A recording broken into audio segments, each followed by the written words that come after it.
Ceci est l'histoire du Guide du routard galactique. Peut-être le plus remarquable et certainement le mieux vendu des livres publiés par la gigantesque corporation d'édition de la Petite Ourse. Plus populaire que Autant en emporte les vents stellaires, mieux vendu que 53 choses de plus à faire en apesanteur, et plus controversé que la célèbre trilogie de Zip Zap Nietzsche, où Dieu s'est trompé, d'autres grandes erreurs divines, mais qui est ce soi-disant Dieu de toute façon ?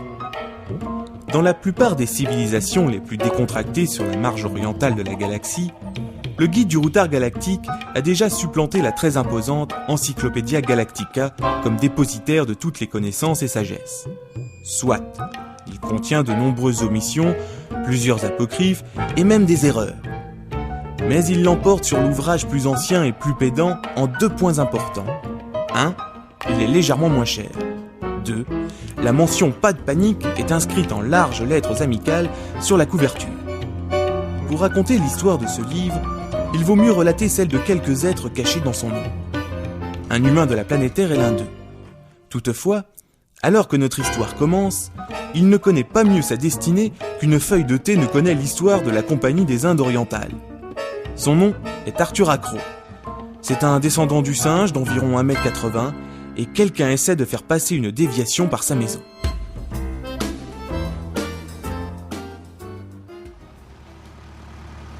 Allons, monsieur Acro, vous savez très bien que vous ne gagnerez pas. Cela ne sert à rien de se mettre en travers de la voie du progrès. Le progrès ? Ha ! J'en suis revenu. Très surestimé. Mais vous devez réaliser que vous ne pourrez pas rester indéfiniment allongé devant ce bulldozer. Je m'amuse. Nous verrons qui craquera le premier. J'ai bien peur que vous ne soyez obligé de vous faire une raison. Cette déviation doit être construite et elle le sera. Rien de tout ce que vous puissiez faire ou dire... Pourquoi doit-elle être construite ? Que voulez-vous dire ? Pourquoi ? C'est une déviation. On doit construire des déviations. Quelqu'un a-t-il considéré les alternatives ? Il n'y a pas d'alternative. Écoutez, vous pouviez tout à fait émettre toutes les suggestions ou protestations que vous vouliez au moment approprié. Au moment approprié. Ha ! La première fois que j'en ai entendu parler, c'est quand un ouvrier est venu frapper à ma porte. Hier. Je lui ai demandé s'il venait nettoyer les vitres, et il m'a répondu qu'il venait détruire la maison. Il ne me l'a pas dit tout de suite, bien sûr. Non, il a d'abord essuyé 2 ou 3 fenêtres, m'a tapé de 100 balles, ensuite, il me l'a dit. Mais monsieur Acro, les plans étaient visibles à l'office d'urbanisme depuis 9 mois. Oui, vous allez les voir hier. Vous n'avez pas fait beaucoup d'efforts dans le sens de leur communication. Je ne sais pas si au moins vous en aviez parlé à quelqu'un. Les plans étaient exposés. Et combien de gens normaux ont l'habitude d'aller régulièrement à l'office local d'urbanisme d'un soir ? Ce n'est pas un lieu très passant, n'est-ce pas ? Et même, si j'avais eu la curieuse idée de penser qu'un bureaucrate enthousiaste pourrait avoir envie de raser ma maison, les plans n'étaient pas spécialement mis en évidence, non ? Tout dépend où vous avez cherché. J'ai dû descendre à la cave. Et c'est le département d'exposition. Avec une torche. Et sans doute les plombs qui ont sauté. Les escaliers aussi. Mais vous avez trouvé les plans, finalement. Oui ! Ils étaient exposés au fond d'un classeur fermé, cachés dans des toilettes abandonnées, avec une plaque sur la porte disant « Attention aux léopards !» Jamais pensé à faire carrière dans la publicité. De toute façon, ce n'est pas une très belle maison. Il se trouve que je l'aime bien. Monsieur Acro ? Oui ? Quoi ? Avez-vous idée des dommages que subirait ce bulldozer si d'aventure je le laissais passer sur vous ? Ah bah ça non. Aucun. Par une étrange coïncidence, aucun est exactement la quantité de doutes conçus par Arthur Acro sur l'origine extraterrestre de l'un de ses amis les plus proches. En effet, ce dernier ne descend pas du singe. Il vient d'une petite planète située quelque part dans le voisinage de Bételgeuse. Le fait qu'Arthur ne s'en soit jamais douté montre bien avec quelle prudence son ami s'est immiscé dans la société humaine, malgré des débuts plutôt chaotiques. Ainsi, quand il arriva sur Terre il y a 15 ans, de brèves recherches lui suggérèrent que le nom Ford Escort passerait totalement inaperçu. Il entrera dans notre histoire dans 35 secondes et dira « Salut Arthur !» Le descendant du singe répondra à son salut, mais vu une évolution d'1 million d'années, n'essaiera pas de lui chercher des puces. Les terriens ne sont pas fiers de leurs ancêtres et ne les invitent jamais à dîner.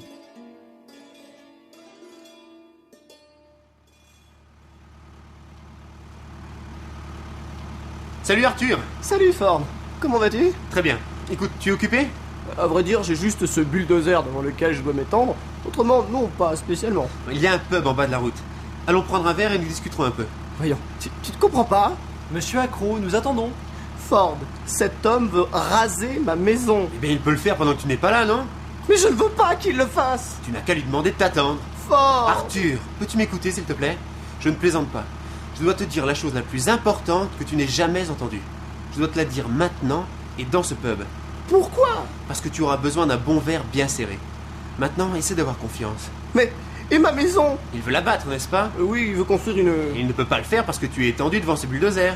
Oui, et... Je suis sûr que nous pourrons trouver un arrangement. Excusez-moi, Qu'y a-t-il? Monsieur Accro a-t-il enfin recouvré ses esprits? pourrais-tu encore, l'espace d'un court instant, considérer que non? Bien. Et pouvons-nous également assumer qu'il va rester là toute la journée? Et alors? Et que vous allez donc rester ici debout pendant tout ce temps à ne rien faire? Peut-être. Bien. Dans ce cas, si vous êtes déjà résigné, vous n'avez pas vraiment besoin qu'il reste étendu ici dans la boue toute la journée, n'est-ce pas? Non, je ne crois pas. Donc, si vous acceptez d'assumer qu'il est toujours ici, nous pourrions aussi bien faire un petit tour au pub pendant une demi-heure. Qu'est-ce que vous en pensez? Ça paraît très raisonnable. Et si par la suite vous désirez faire un petit tour, je pourrai toujours vous couvrir en signe de remerciement. Merci, ouais. Ce sera parfait. C'est très gentil de votre part. Bon, alors si vous voulez bien vous allonger... Quoi? Ah, toutes mes excuses. Peut-être n'ai-je pas été assez clair. Quelqu'un doit rester allongé devant ce bulldozer, n'est-ce pas? Ou alors il n'y aura plus rien pour empêcher d'abattre la maison de Monsieur Accro. Quoi? C'est très simple. Mon client, Monsieur Accro, dit qu'il restera allongé dans la boue tant que vous ne prendrez pas sa place. Vous voulez que je m'allonge ici, Oui. devant ce bulldozer, Oui. à la place de Monsieur Accro, Oui. dans la boue? Dans la boue, c'est ça. Ce contre quoi vous emmènerez Monsieur Accro au pub en bas de la route. Exactement. Promis. Promis. Lève-toi, Arthur. Et bien sûr, il va sans dire que vous n'essaierez pas de raser la maison de Monsieur Accro durant son absence. Bien sûr que non. Penses-tu qu'on peut le croire? Moi, je le croirai jusqu'à la fin du monde. C'est-à-dire? Environ 12 minutes. Bien, j'ai besoin d'un verre. Par un verre, Ford Escort entend de l'alcool. L'Encyclopédia Galactica décrit ce dernier comme un liquide incolore, volatile, formé par la fermentation des sucres, et note aussi ses effets toxiques sur certaines formes de vie à base de carbone. Le guide du routard galactique mentionne aussi l'alcool. Il précise que la meilleure boisson qui soit est le torboyau pangalactique, dont l'ingestion provoque un effet comparable au fait d'avoir votre cerveau défoncé par un gros lingot d'or entouré d'une rondelle de citron. Il vous indique aussi sur quelle planète vous pourrez trouver les meilleurs torboyaux pangalactiques et pour quel prix. Il vous donne enfin l'adresse des organisations charitables qui vous aideront à vous remettre en état. L'homme qui a inventé cette boisson annihilatrice de cerveau est aussi à l'origine du meilleur conseil jamais donné. Ne buvez jamais plus de 2 torboyaux pangalactiques.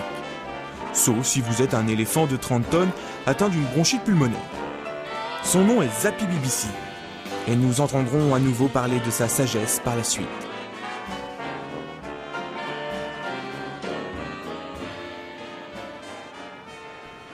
Six pintes de bière. Et rapidement, s'il vous plaît. La fin du monde ne va plus tarder. Ah oui, monsieur. Très beau temps pour ça. Vous allez regarder le match cet après-midi, monsieur? Non, aucun intérêt. Oh, une conclusion un peu anticipée, vous ne pensez pas, monsieur? Arsenal n'aura aucune chance? Non, mais la Terre n'existera plus. Ah oui, monsieur, c'est ce que vous avez dit. Une porte de secours bienvenue pour Arsenal. Si ça pouvait être vrai. Non, pas vraiment. Voilà 6 pintes. Tenez, gardez la monnaie. Sur 200 francs, monsieur? Oh, mais merci, monsieur. Il vous reste 10 minutes pour les dépenser. Ford, peux-tu me dire ce qui se passe? Je crois que je commence à perdre le contrôle de cette journée. Bois, tu as 3 pintes à ingurgiter. 3? À midi? Mais le temps est une illusion. Midi les doublements. Très profond. Tu devrais envoyer ça au Reader's Digest. Ils ont toute une page pour les gens comme toi. Bois! Pourquoi 3 pintes? Ça relaxe les muscles. T'en auras besoin, hein. J'ai fait quelque chose de travers aujourd'hui ou bien le monde a toujours été ainsi et j'étais trop replié sur moi-même pour m'en rendre compte. D'accord. Je vais essayer de t'expliquer. Depuis combien de temps on se connaît, Arthur? 5 ans. Peut-être 6. À l'époque, ces années me semblaient avoir une sorte de sens. Ok. Comment réagirais-tu si je te disais que je ne suis pas de Guilford finalement, mais d'une petite planète, quelque part dans le voisinage de Betelgeuse? Je ne sais pas. Pourquoi? Tu penses que c'est le genre de choses que tu pourrais vouloir dire? Bois! La fin du monde est arrivée. On doit être jeudi. Je n'ai jamais pu supporter les jeudis. Ce jeudi en particulier, quelque chose se déplace silencieusement dans l'ionosphère, plusieurs kilomètres au-dessus de la surface de la Terre. Mais peu d'habitants de cette dernière en ont conscience. Parmi les 5 milliards de terriens n'ayant pas jeté un coup d'œil vers l'ionosphère récemment, se trouve Cynthia Fritz SS. Cette dernière se tient en ce moment en face de la maison d'Arthur, à Cottington. Nombre de ceux écoutant son discours éprouveraient certainement une grande satisfaction, à savoir que dans 4 minutes, elle s'évaporera dans un souffle d'hydrogène, d'ozone et de monoxyde de carbone. Malheureusement, le moment venu, ils ne pourront en profiter, trop occupés eux-mêmes à s'évaporer.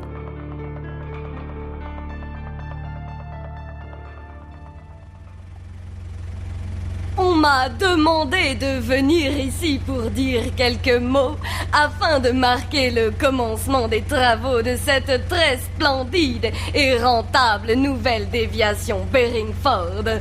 Et je me dois de préciser immédiatement quel grand honneur et grand privilège cela doit être pour vous, gens de Cottington, de voir cette rutilante et flamboyante nouvelle voie express passer à travers votre petit village crasseux. Désolé, votre village campagnard.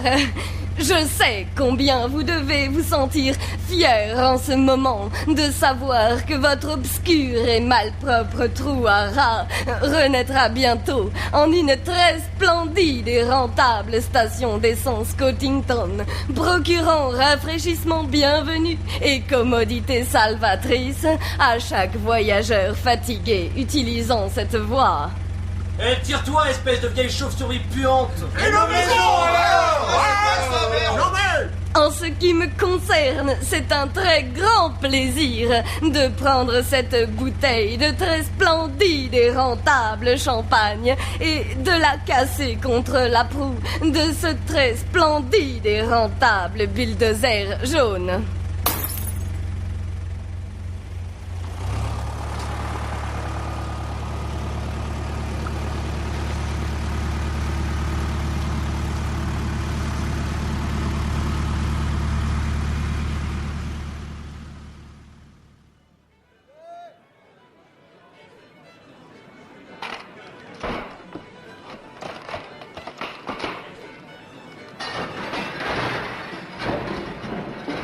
C'est quoi ce bruit? Ne t'inquiète pas, ils n'ont pas encore commencé. C'est seulement ta maison qui s'écroule. Quoi? Ça ne fait guère de différence à ce stade.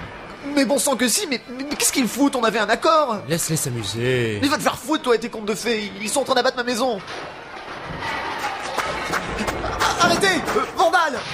Espèce de destructeur de maison. Espèce de visigoth taré. Vous allez vous arrêter? Arthur, reviens! Ça sert à rien, bon sang! Je ferais mieux d'aller le chercher. Barman, vite un paquet de cacahuètes. Bien sûr, monsieur. Voilà, et je vous rends 194 francs. Gardez la monnaie. Vous êtes sérieux, monsieur? Je veux dire, vous pensez vraiment que la fin du monde est pour cet après-midi? Oui, dans juste 1 minute et 35 secondes. Bon, peut-on faire quelque chose? Non, rien. J'ai toujours cru que nous étions censés nous coucher par terre, ou mettre un sac sur notre tête, ou... Si vous voulez, oui. Et est-ce que ça fera une différence? Non. Excusez-moi, je dois aller chercher mon ami. Voilà, dernière commande, s'il vous plaît!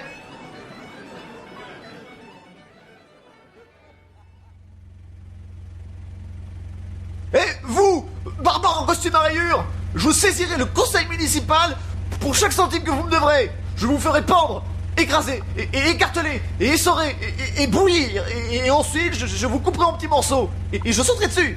Et je continuerai à sauter jusqu'à ce que j'en ai des ampoules, ou que je puisse penser à autre chose d'encore moins plaisant à faire. Et alors, je... Mais qu'est-ce que c'est? Arthur, vite! Viens ici! Qu'est-ce que c'est? C'est une flotte de soucoupes volantes, qu'est-ce que tu crois? Vite, tu dois tenir ce bateau! Qu'est-ce que tu veux dire par soucoupe volante? Ça, rien de plus! C'est une flotte de construction Vogon! Une quoi? Une flotte de construction Vogon! J'ai appris son arrivée il y a quelques heures sur ma radio subaéther. Ford, je ne crois pas... Franchement, je n'en peux plus. Supporter tout ça, je pense que je vais aller m'étendre un peu. Non, reste ici!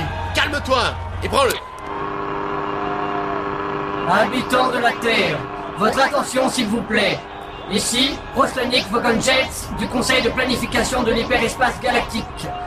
Comme vous le savez sans nul doute, les plans de développement pour les régions consommatrices du bras occidental de la galaxie requièrent la construction d'une déviation hyperspatiale à travers votre système solaire. Et malheureusement, votre planète est l'une de celles qui doivent être démolies. Le processus prendra moins de 2 de vos minutes terriennes. Merci beaucoup.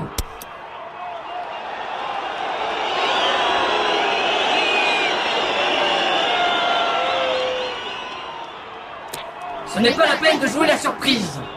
Tous les plans et ordres de démolition sont exposés à votre local de planification sur Alpha du Centaure depuis 50 de vos années terriennes. Vous aviez donc tout votre temps pour émettre une plainte et il est à présent bien trop tard pour protester.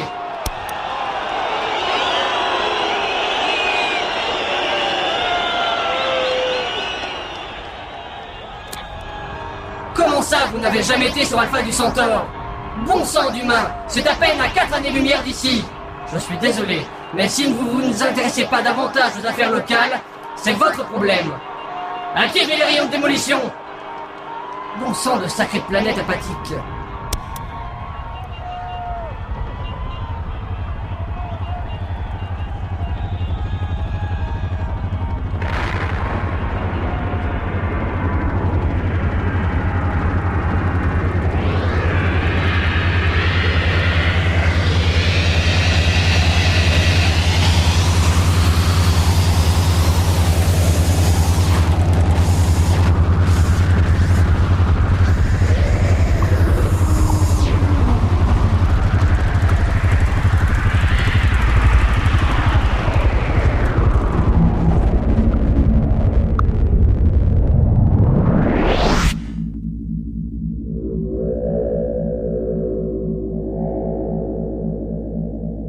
J'ai acheté des cacahuètes. Si tu n'es jamais passé à travers un rayon de téléportation de matière, tu as probablement perdu du sel et des protéines. La bière doit avoir protégé un peu ton système. Comment te sens-tu ? Comme une académie militaire. Des morceaux de moi-même ne cessent de marcher au pas. Si je te demandais où diable on peut être, est-ce que je le regretterais ? Nous sommes en sécurité. Bien. Nous sommes dans une petite cuisine dans l'un des vaisseaux de la flotte de construction Vogon. Ah, c'est... Voilà incontestablement un étrange usage de l'expression « en sécurité » dont je n'avais pas connaissance. Je vais voir si on ne peut pas avoir un peu de lumière. Et comment sommes-nous arrivés ici ? Nous avons fait du stop. Ah, excuse-moi. Sais-tu de me dire que nous avons juste levé les pouces, qu'un vaisseau s'est arrêté, et qu'un monstre aux yeux globuleux a sorti la tête et nous a dit « Salut camarades, montez, je peux vous emmener jusqu'au rond-point de Basingstoke ?» Eh bien, le pouce est un procédé subéther électronique. Le rond-point se trouve sur l'étoile Pétaouchnok à 6 années-lumière, mais sinon c'est plus ou moins ça. Et le monstre aux yeux globuleux ? Il est vert, oui. Super. Quand est-ce que je peux rentrer chez moi ? Mais tu ne peux pas... Ah, j'ai trouvé la lumière. Bon sang ! C'est vraiment ça l'intérieur d'une soucoupe volante ? Bien sûr. Qu'est-ce que tu en penses ? C'est un peu sordide, non ? À quoi t'attendais-tu ? Bah, je sais pas, à des panneaux de contrôle, des lumières clignotantes, des écrans d'ordinateur, pas à des vieux matelas. C'est le dortoir des Dentracy. Je croyais qu'il s'appelait Vogon ou quelque chose comme ça. Les Vogons mènent le vaisseau, et les Dentracy font la cuisine. Ce sont ces derniers qui nous ont laissé monter. Je comprends pas très bien. Tiens, regarde. C'est quoi ça ? Le guide du routard galactique. C'est une sorte de livre électronique. Il te dira tout ce que tu veux savoir. C'est son boulot. J'aime la couverture. Pas de panique. C'est la chose la plus intelligible et la plus secourable qu'on médite de la journée. C'est la raison pour laquelle il se vend si bien. Tiens, presse le bouton et l'écran te donnera l'index. Il y a plusieurs millions d'entrées. Enclenche avance rapide à travers l'index jusqu'à F. Voilà, tu y es. Flotte de construction Vogon. Entre le code sur le clavier et lis ce qui est écrit. Flotte de construction Vogon. Voici ce que vous devez faire si vous désirez être pris en stop par un Vogon. Laissez tomber. Il n'y a pas de race plus désagréable dans tout l'univers. Pas vraiment méchante, mais mal lunée, bureaucratique, trop zélée et cruelle. Ils ne lèveraient même pas le petit doigt pour sauver leur propre grand-mère des griffes de la bête microbienne et vorace de Thrall, sans désordre signé en 3 exemplaires, envoyé, renvoyé, remis en question, perdu, trouvé, soumis à enquête publique, perdu à nouveau, est finalement enterré dans de la tourbe molle pendant 3 mois et recyclé en allume-feu. Le meilleur moyen pour obtenir à boire d'un vogon est de lui enfoncer les doigts dans la gorge. Et le meilleur moyen pour l'irriter est de donner sa grand-mère à manger à la bête microbienne et vorace de Thrall.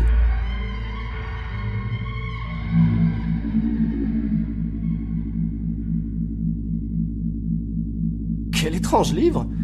Comment se fait-il qu'on ait été pris en stop? Justement, le guide est dépassé. Je fais de la recherche sur le terrain pour la nouvelle édition revue et corrigée. Tiens, par exemple, je devrais inclure une révision précisant que les Vogons font tant d'argent en étant professionnellement désagréables qu'ils peuvent, à présent, se permettre d'engager des cuisiniers d'Entracy. Ce qui nous donne un petit point faible intéressant. Qui sont les Dentracy? Les meilleurs cuisiniers et les meilleurs préparateurs de cocktails de la galaxie. De plus, ils aideront toujours un autostoppeur à monter à bord. En partie parce qu'ils aiment la compagnie, mais surtout parce que cela irrite les Vogons. Ce qui est exactement le genre de choses que tu dois savoir si tu es un autostoppeur improvisé, essayant de découvrir les merveilles de la galaxie pour moins de 30 $ altariens par jour. Et c'est mon boulot. Marrant, non? C'est incroyable. Malheureusement, je suis resté collé sur Terre plus longtemps que prévu. J'étais venu pour une semaine et j'y ai croupi pendant 15 ans. Mais comment y es-tu arrivé la première fois? Facile. Je me suis fait prendre en stop par un railleur. Un rail... Ah oui. Tu sais pas ce que c'est qu'un railleur, évidemment. Bien, c'est généralement un gosse riche et oisif. Il voyage à la recherche de planètes qui n'ont pas encore de contact interstellaire. Et les bourdonne. Les bourdonne? Oui. Il trouve un lieu isolé avec seulement quelques personnes dans les alentours, atterrit près d'une pauvre âme insouciante que personne ne croira jamais, et alors se pavane devant elle avec des idiotes d'antennes sur le front tout en faisant bip bip. Vraiment puéril. Ford, cela va peut-être te sembler une question idiote, mais qu'est-ce que je fous ici? Tu le sais déjà, je t'ai sauvé de la Terre. Et qu'est-ce qui est arrivé à la Terre? Elle a été désintégrée. Vraiment? Ah oui, elle s'est évaporée dans l'espace. Tu sais, ça me fait tout de même un peu de peine. Ah oui, je comprends, ouais. Alors, qu'est-ce que je fais? Tu viens avec moi, tu t'amuses. Tu auras besoin d'avoir ce poisson dans l'oreille. Je te demande pardon? Bon sang, qu'est-ce que c'est que ce truc? Écoute, cela peut être important. Quoi? C'est le capitaine Vogon qui fait une annonce sur le circuit radio du vaisseau. Mais je ne parle pas Vogon. Tu n'en as pas besoin. Mets seulement ce poisson dans ton oreille. Allez, vas-y, c'est juste un petit. Devrait avoir du bon temps. Répétition du message. C'est votre commandant qui vous parle. Aussi, arrêtez tout ce que vous faites et prêtez attention. Tout d'abord, je vois sur nos écrans que nous avons 2 autostoppeurs à bord. Bonjour.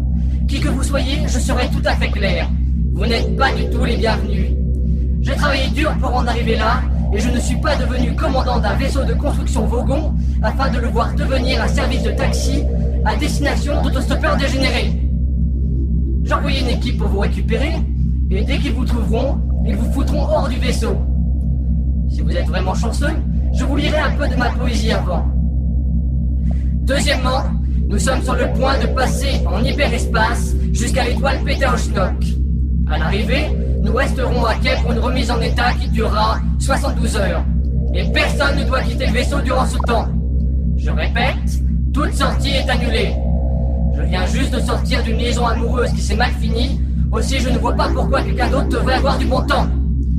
Fin du message. Charmant, ces Vogons. J'aimerais avoir une fille pour lui interdire d'en épouser un. Tu n'en aurais pas besoin. Ils ont autant de sex appeal qu'un accident de la route. Tu ferais mieux de te préparer pour le saut en hyperespace. C'est aussi désagréable que d'être bu. D'être... Oui. Demande à un verre d'eau ce qu'il en pense. Pas très agréable, vraiment. Ford, Oui. qu'est-ce que fout ce poisson dans mon oreille? Il traduit pour toi. Regarde Poisson de Babel dans le livre. Que se passe-t-il? Nous entrons dans l'hyperespace. Je ne serai plus jamais cruel avec un verre de whisky.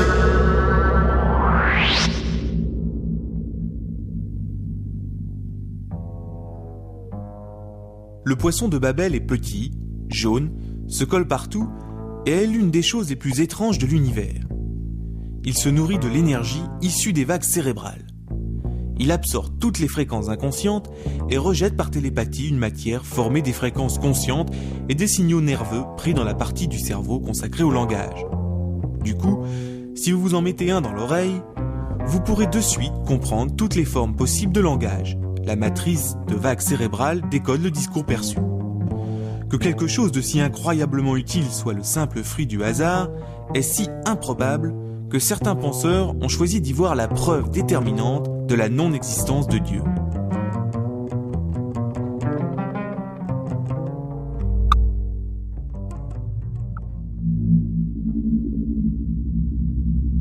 Quel livre extraordinaire! Aide-moi à écrire la nouvelle édition.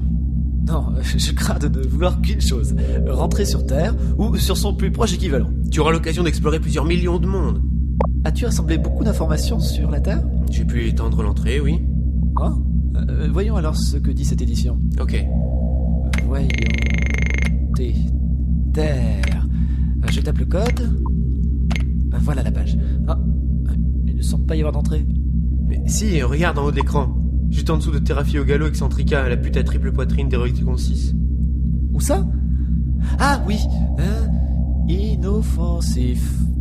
C'est tout ce qu'il y a à dire? Un mot? Inoffensif? Mais qu'est-ce que c'est supposé vouloir dire, bon sang? Tu sais, il y a une centaine de billions d'étoiles dans la galaxie et un espace limité dans le guide. Et personne ne connaissait bien la Terre, évidemment. J'espère que tu t'es débrouillé pour faire rectifier ça. Oui. J'ai transmis une nouvelle entrée à l'éditeur. Ils ont dû la raccourcir un peu, mais c'est toujours une amélioration. Ah, et qu'est-ce qu'il dit maintenant? Globalement inoffensif. Globalement inoffensif. Oui, nous sommes sur une échelle différente. Ok, fin. Je vais avec toi. Où sommes-nous à présent? Pas très loin de l'étoile Pétaouchnok. C'est un très bel endroit. Une sorte de jonction hyperspatiale. Tu peux aller virtuellement n'importe où de là-bas.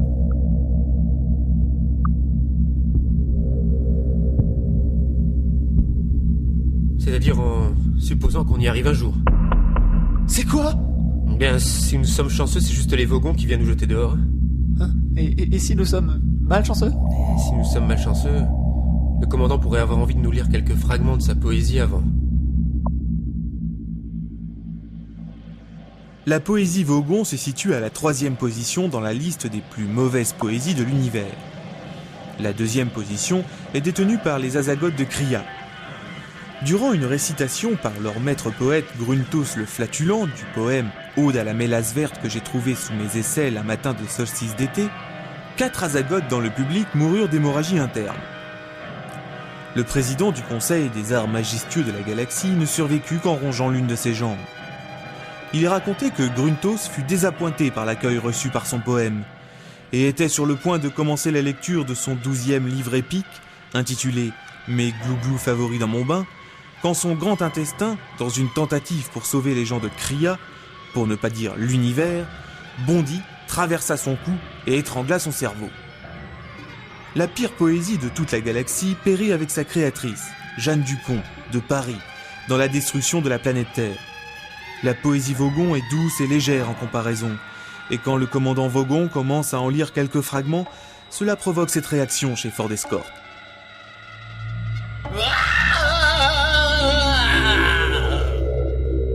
Oh, gros bulleux baglo-brillant! Tes migrations sont pour moi comme des proudistes de glorions dans un arbre cramois. Oh gros, je t'implore par mes flagarides vous bousqueux, et espère reconnaître les traces de gonfle pipinotrieux. Car sinon, je flogonnâtrerai un piffrement dans les bobos vrais. Mais des pas trop graves seront phonias si je ne le fais. Je vous propose un choix simple.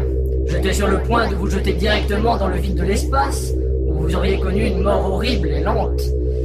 Mais vous avez un moyen, un seul pour y échapper. Réfléchissez bien car vos vies sont entre vos mains. Maintenant, choisissez. Mourir dans l'espace ou me dire à quel point vous avez aimé mon poème.